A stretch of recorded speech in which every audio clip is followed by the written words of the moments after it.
bila mana terjadi kasus bullying di sekolah itu kami koordinasi dengan pihak sekolah ya. Bullying itu adalah perbuatan yang tidak bagus dan itu masuk pada ranah pidana. Kalau boleh tahu nama ibu siapa? Saya nama lengkap Profesor Dr. Hajah Unis Praptiningsih SHM2.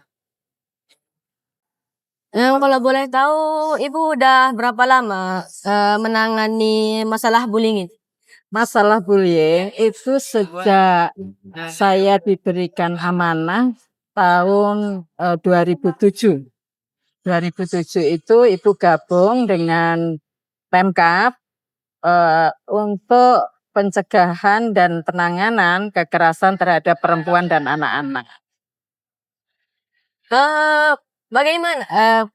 Bagaimana solusi mengatasi bullyingnya ini? Bagaimana cara? Jadi gini, ada dua yang dilakukan dalam mengatasi bullying.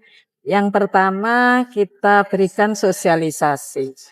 Sosialisasi ke sekolah-sekolah ya. Kemudian di situ kita kolaborasi juga dengan Dinas Pendidikan untuk menyampaikan baik kepada siswa maupun kepada pendidik, guru maupun juga kepada pengawas. Jadi sasaran sosialisasi itu dilakukan dengan siswa, kemudian dengan pendidik, guru, ya, dan tenaga kependidikan, karyawan. Kemudian yang ketiga itu juga dengan pengawas yang ada di sekolah-sekolah. Kemudian yang kedua itu bila mana terjadi kasus bullying di sekolah itu kami koordinasi dengan pihak sekolah ya, bagaimana supaya kasus ini bisa kita selesaikan. Yang pertama dengan cara musyawarah, karena di sini kan melibatkan anak-anak, jadi baik pelaku dan juga korban itu anak-anak. Sehingga di sini memang ada Permendikbud nomor 46 tahun 2023 itu yang mengatur tentang bagaimana pencegahan dan penanganan kekerasan di satuan pendidikan. Jadi itu yang kita pakai sebagai pedoman. Memang contohnya udah ada di sekolah mana yang banyak. Jadi mohon maaf kalau yang baru saja karena viral. Kalau sebelum-sebelumnya banyak, cuman Ibu tidak menyebutkan di sekolah mana, cuman Ibu menyebutkan kasusnya seperti apa. Tapi yang kemarin karena lagi viral sehingga bukan rahasia lagi karena masyarakat tahu dan itu di sosial media, di koran ya. Itu sudah diangkat semua dan baru kemarin itu ada putusan dari pengadilan. Itu kasus bullying yang terjadi di salah satu SMP negeri di Pamekasan yang mana pelaku dan korbannya adalah anak-anak perempuan. Jadi usianya masih sekitar 14 dan 15 tahun. Nah, itu dilakukan karena ini sudah masuk pada pelaporan. Jadi sebenarnya kalau kasus itu belum sampai masuk ke pelaporan, kita biasanya melakukan musyawarah di sekolah ya kan, antara korban dengan pelaku, orang tua korban dan pelaku kita ajak diskusi. Tapi karena kasus yang SMP kemarin yang terbaru itu sudah masuk ke ranah hukum, sehingga di sini sesuai dengan Undang-Undang Sistem Peradilan Pidana Anak ya. Jadi kan memang kalau pelaku itu anak-anak itu beda penanganannya, beda. yang kalau kasus bullying itu yang bertanggung jawab orang tuanya atau yang pelaku? Bukan orang tuanya, ya tetap yang bertanggung jawab adalah yang bersangkutan. Oleh sebab itu, karena di sini masih usia anak-anak di bawah 18 tahun, maka kasus ini dengan menggunakan aturan hukum Undang-Undang Sistem Peradilan Pidana Anak. Panjang sebenarnya ceritanya. Kalau itu kita menggunakan Undang-Undang Sistem Peradilan Pidana Anak nomor 11 tahun 2012, maka langkah yang pertama dilakukan oleh pihak penyidik, yaitu kepolisian, itu melakukan diversi. Apa itu diversi? Diversi itu adalah penyelesaian kasus anak yang berhadapan dengan hukum di luar pengadilan. Nah, kita dorong ke sana dulu. Kenapa? Karena anak-anak ini tidak tepatnya ada di pengadilan untuk disidangkan, sehingga di sini kita lakukan itu. Tetapi ada persyaratan untuk bisa melakukan diversi. Yang pertama, jelas ABH-nya itu di bawah umur. Ya, pelakunya di bawah umur. Di bawah 18 tahun. Yang kedua, tindak pidana yang dilakukan ancaman pidananya tidak sampai 7 tahun. Kemudian yang ketiga, ini tindak pidana baru, bukan pengulangan. Nah, itu baru bisa dilakukan diversi.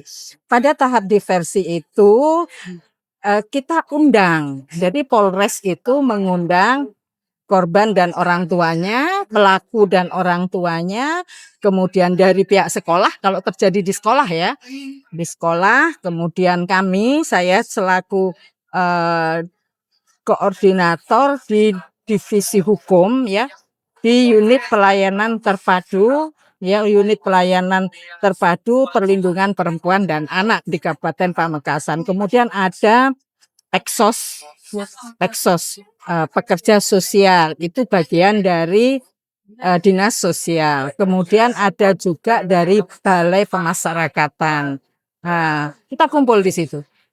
Kita kumpul di situ, musyawarah, kita tawarkan kepada korban dan pelaku, kan gitu. Kalau ini berhasil, maka Polres akan membuatkan penetapan, yang kemudian penetapan itu diajukan ke pengadilan.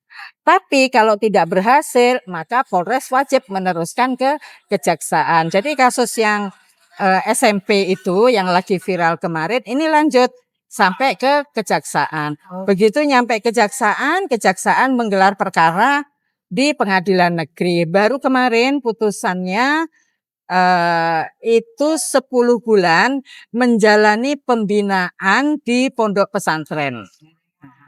Jadi gini, kenapa kok putusannya itu tidak harus dihukum, tidak harus masuk ke penjara, tidak boleh.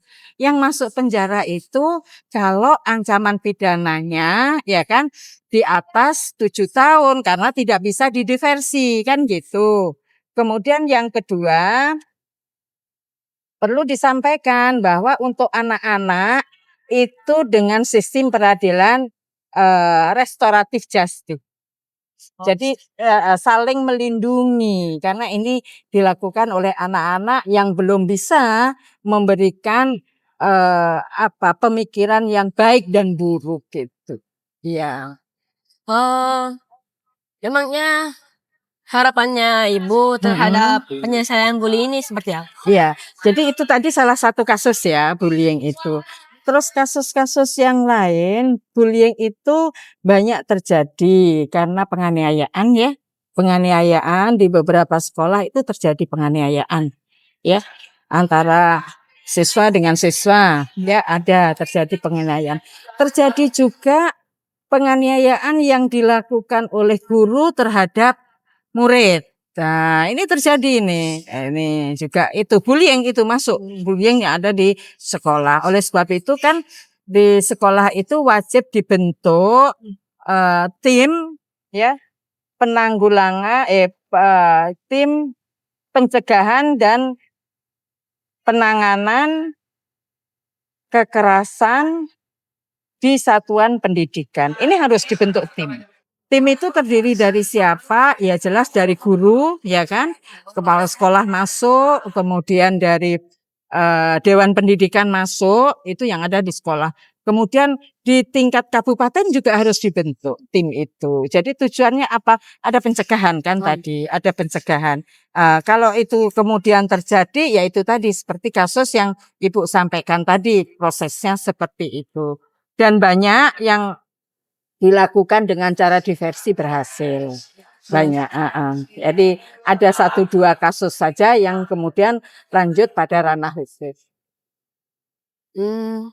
Bu, kalau misalnya ini Misalnya saya ini sedang dibully gitu. Yang harus saya lakukan itu sebaiknya ini melapor atau sebaiknya melawan saja? Melapor lebih baik kalau ini terjadi di lingkungan sekolah, ya itu segera melapor ke guru kelas.